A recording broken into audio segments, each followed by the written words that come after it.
Good morning students. 11.3 तो हमारी हो गई। उसके बाद है मिसलेनियस एक्सरसाइज, ठीक है, चैप्टर 11 की। मिसलेनियस एक्सरसाइज में ये हमसे कह रहा है, फर्स्ट वाले क्वेश्चन में देखो जरा, show that the line joining the origin to the point is perpendicular to the line determined by the point इतने एंड इतने। तो पहली लाइन के 2 पॉइंट दिए हुए हैं, ओरिजिन और दूसरा पॉइंट, उसके डीआर निकाल लेंगे, दूसरी लाइन के डीआर निकाल लेंगे। पहली लाइन के A1 B1 C1, दूसरी के A2 B2 C2, फिर A1 A2 plus B1 B2 plus C1 C2 check कर लेंगे, वो 0 आएगा तो इसका मतलब दोनों लाइंस कैसी हैं, परपेंडिकुलर, ठीक है। सेकंड में कह रहा है if L1 M1 N1 L2 M2 N2 are the DCs of 2 mutually perpendicular lines. ये 2 लाइनों के DC हैं जो ऑलरेडी परपेंडिकुलर हैं। तो जब ये परपेंडिकुलर हैं तो इसका मतलब L1 L2 M1 M2 plus N1 N2 0 होगा, ठीक है। ये दोनों लाइंस पहले से परपेंडिकुलर है। अब कह रहा है एक ऐसी लाइन बताइए जो इन दोनों के परपेंडिकुलर हो, उसके डीसी शो करिए कि ये होंगे, बोथ ऑफ दीज, जो उन दोनों लाइनों के परपेंडिकुलर हो उसके डीसी ये होंगे, ठीक है। तो उसके डीसी मान लिए हमने LMN है, L M और N। वो लाइन फर्स्ट लाइन जिसके डीसी L1 M1 N1 है, L2 M2 N2, ये पहली लाइन के डीसी है, दूसरी लाइन की। तो ये जो लाइन हमने मानी है third line, let the DC of the required line is LMN। ये लाइन फर्स्ट के भी परपेंडिकुलर है और सेकंड के भी परपेंडिकुलर है। जब फर्स्ट के परपेंडिकुलर है तो L1 plus M M1 plus N N1, ये भी 0 होगा। वही है ये L1 L2 plus M1 M2 plus N1 N2। पहली वाली के LMN थे तो LMN ले ली, दूसरी वाली के L1 M1। ऐसे ही दूसरी वाली के संग भी अगर होगी परपेंडिकुलर तो L L2 M M2 N N2 0 होगा, ठीक है। अब इसकी हेल्प से हमें L M N निकालने, वो कह रहा है कि उसके डीसी ये होंगे, यानी LMN की वैल्यू निकालनी है। तो अब इसको उस वाली इक्वेशन से करेंगे, क्रॉस मल्टीप्लाई, जो हमने pair of linear equation in two variables में पढ़ा था ना, उस वाले कंसेप्ट से करेंगे। तो L फिर माइनस M और फिर N, ये इक्वेशन LMN में भाई। तो पहले हम L को देखेंगे, L गया, ठीक है, ये पूरी लाइन चली गई, इसका मल्टीप्लाई इसमें, ठीक है। M को नहीं लेंगे, M1 N2, ठीक है ना, कोफिशिएंट देखो ना, M में LMN में तो इक्वेशन है ही, M1 N2 M1 N2 minus M2 N1, ठीक है। और फिर M को लेंगे तो L1 N2 L2 N1, फिर N को लेंगे तो L1 M2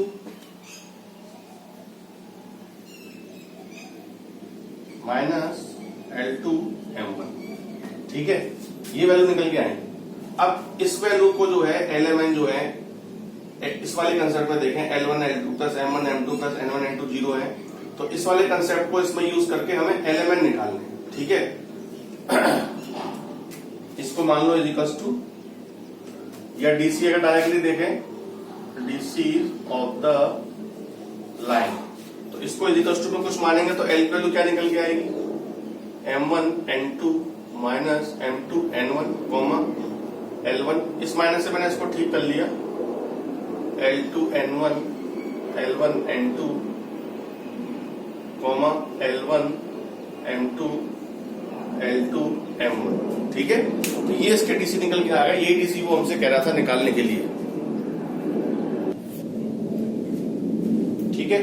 तो ये इनके डीसी निकल के आ गए, यही वो कह रहा था कि वो लाइन जो इन दोनों के परपेंडिकुलर होगी उसके डीसी ये होंगे, ये निकल के आ गए यहां से। थर्ड क्वेश्चन में कह रहा है find the angle between the lines whose DR ABC and इतने। तो डीआर जो दिए हुए हैं ABC, उनको आप पहली लाइन के A1 B1 C1 मान लो, दूसरी लाइन के जो दिए हैं B minus C C minus A minus B, इनको मान लो A2 B2 C2। ये कह रहा है इनके बीच का एंगल बताइए। तो पहले कंडीशन चेक करके देख लो परपेंडिकुलर वाली, तो A1 A2 plus B1 B2 plus C1 C2 0 होगा, उनकी वैल्यू पुट करोगे तो पूरा 0 आएगा, यानी लाइंस परपेंडिकुलर है, एंगल 90 हो गया, ठीक है। फोर्थ में कह रहा है find the equation of line parallel to x axis is passing through the origin. कोई लाइन जो है वो किसके पैरेलल है, x एक्सिस के पैरेलल है। x एक्सिस के dr क्या होते हैं, dr of the x axis, ठीक है।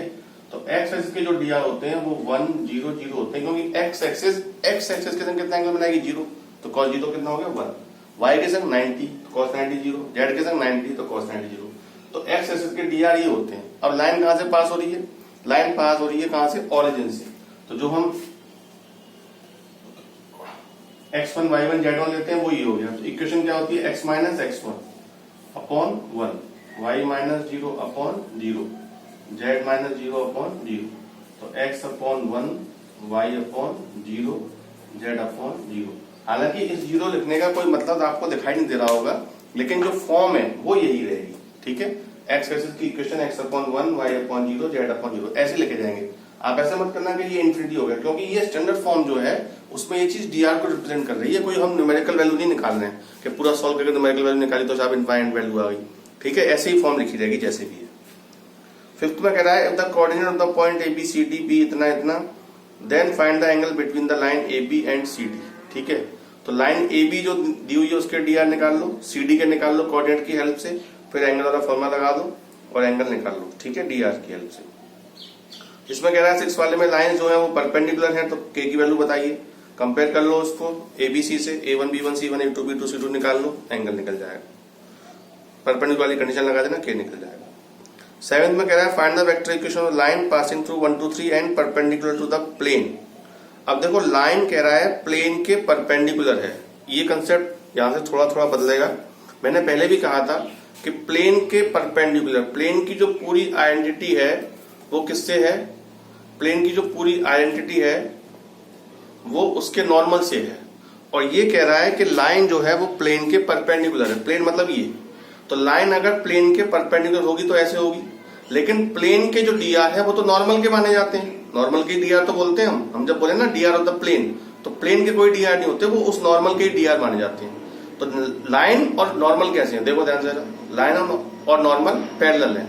तो जब वो कहेगा कि लाइन प्लेन के परपेंडिकुलर है, दैट मीन्स दोनों के dr पैरेलल होंगे, वो तो पैरेलल है नॉर्मल के। जब कहेगा कि लाइन प्लेन के पैरेलल है, ऐसे करके है, तब देखो वो कैसे होंगे? परपेंडिकुलर, उल्टा होता है। तो जो प्लेन हमें दिया हुआ है उसको अगर हम कंपेयर करें r dot n equal to d से, तो dr निकालेंगे, dc नहीं।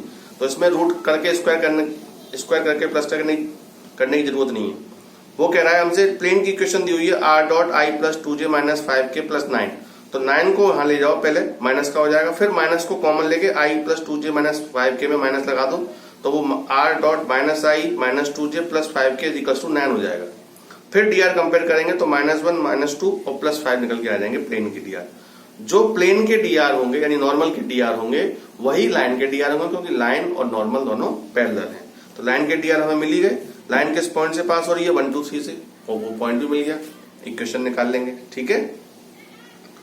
Find the equation of plane passing through इतना and parallel to the plane. अब प्लेन की बात कर रहा है कि प्लेन किसी के पैरेलल है।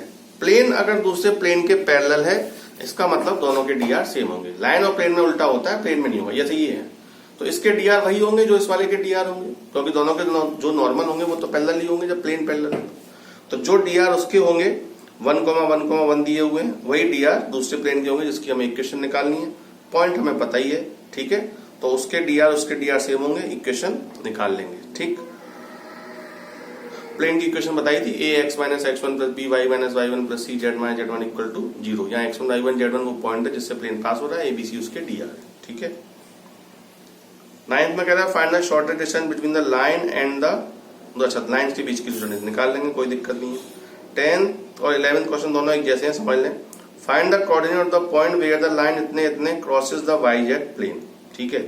वो पॉइंट बताइए जहां इन दोनों पॉइंटों से पास होने वाली लाइन yz प्लेन को क्रॉस कर रही है। सपोज करो कि ये yz प्लेन है, ठीक है, और दो पॉइंटों से जो लाइन पास हो रही है उसकी इक्वेशन हम निकाल लेंगे, ठीक। चलो मैं बता देता हूं इस क्वेश्चन को।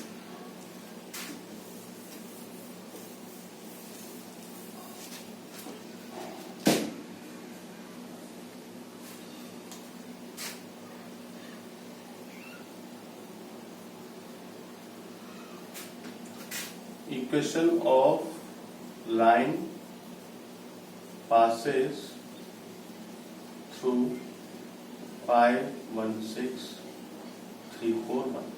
तो दो पॉइंटों से जब पास हो रही है तो क्या बताया था, x minus x1, x2 minus x1, y minus y1, y2 minus y1, z minus z1, z2 minus z1। तो x माइनस x1 यानी कि 5 और x2 minus x1 3 minus 5 minus 2, y minus 1 upon 4 minus 1 3 और z माइनस z1 और 1 minus 6 minus 5। ठीक है, अब क्या होगा, ये लाइन की इक्वेशन आ गई, लेकिन अगर हमें लाइन पे कोई कॉमन पॉइंट मानना है, जो हम वेक्टर इक्वेशन में r मानते हैं कॉमन पॉइंट, ऐसी अगर कार्टेशियन फॉर्म में अगर हमें कोई पॉइंट मानना हो, any point on the line, तो कैसे निकालेंगे? तो उसके लिए हम क्या करते हैं, इसको इज इक्वल्स टू लैम्डा मान लेते हैं थोड़ी देर के लिए। ठीक है, जब ये वैल्यू लैम्डा के इक्वल होगी तो x कितना निकल के आएगा, माइनस 2 लैम्डा प्लस 5। तो x is equals to minus 2 lambda plus 5, y is equals to कितना आएगा, 3 लैम्डा प्लस 1। यहां लिख देंगे any point on the line, और z निकालेंगे तो माइनस 5 लैम्डा प्लस 6। समझ में आ रही है मेरी बात? ये कॉमन पॉइंट हो गया लाइन पे, वो पूरी लाइन पे कहीं भी लाई कर सकता है। अब जब हम इसको किसी कंडीशन से सेटिस्फाई करेंगे तो उससे लैम्डा की निकाल लेंगे वैल्यू, जिस लैम्डा की वैल्यू जिस कंडीशन से निकालेंगे उसके हिसाब से वो रिक्वायर्ड पॉइंट आ जाएगा। अब सपोज करो कि ये वाईजेड प्लेन है, वाईजेड प्लेन है, तो लाइन जो है वो इसको इंटरसेक्ट करती हुई जाती है ऐसे। तो जिस पॉइंट पे लाइन इंटरसेक्ट कर रही है उसने कहा find the coordinate of point where the line crosses the YZ plane. ये पूरा वाईजेड प्लेन है, तो लाइन इसको क्रॉस करती हुई जा रही है, जिस पॉइंट पे क्रॉस कर रही है उसके कोऑर्डिनेट निकालने हैं। अगर ये वाईजेड प्लेन है और इस पे वाईजेड प्लेन है, तो जाहिर सी बात है कि इस प्लेन पे जितने भी पॉइंट लाई करेंगे, ये इस वाले कंटेंट को छोड़ के आप 11th क्लास के कंटेंट में चले जाओ, बहुत सारे क्वेश्चन ऐसे आए थे कि कोई पॉइंट जो है वो वाईजेड प्लेन पे लाई कर रहा है, तो क्या होगा, तो उसका एक्स कोऑर्डिनेट कितना होगा, 0 होगा। कोई प्लेन जेड एक्स प्लेन पे लाई कर रहा है तो उसका वाई कोऑर्डिनेट कितना होगा, 0 होगा। कोई एक्स जेड पे कर रहा है तो वाई 0 होगा। तो ये वाईजेड प्लेन पे जब लाई कर रहा है पॉइंट, तो उसके लिए एक्स कोऑर्डिनेट कितना होगा, 0 होगा। तो यहां से हम एक्स कोऑर्डिनेट 0 कर देंगे इस वाले कोऑर्डिनेट को। Line crosses YZ plane, so X coordinate is equals to 0। YZ plane पे एक्स कोऑर्डिनेट 0 होता है। एक्स कोऑर्डिनेट कितना है, minus 2 lambda plus 5 is equals to 0। तो लैम्डा की वैल्यू कितनी आ जाएगी, 5/2। ठीक है, अब ये लैम्डा की वैल्यू यहाँ y और z में कर दो, यहाँ करोगे तो 0 आएगा, यहाँ और पुट कर दो, यहाँ पुट करके सॉल्व कर लो। Now y is equals to 3 lambda करेंगे, 3 5 15/2, z निकाल, अच्छा प्लस 1 और है, 15/2 17 हो जाएगा, 17/2। और z निकालेंगे तो 5 5 25 माइनस 25/2, 2 12 माइनस 13/2, तो माइनस 13/2। तो कोऑर्डिनेट निकल के आ गए पॉइंट के 0, 17/2 और माइनस 13/2, ये निकल के आ गए। ठीक है, तो ये उस पॉइंट के कोऑर्डिनेट हो गए जहां पे लाइन वाईजेड प्लेन को क्रॉस कर रही है। 11th वाला क्वेश्चन सेम यही है, बस उसमें कहा है क्रॉसेस द जेड एक्स प्लेन। तो ये पूरा इतना यहां तक करना ही करना है आपको, एनी पॉइंट तक।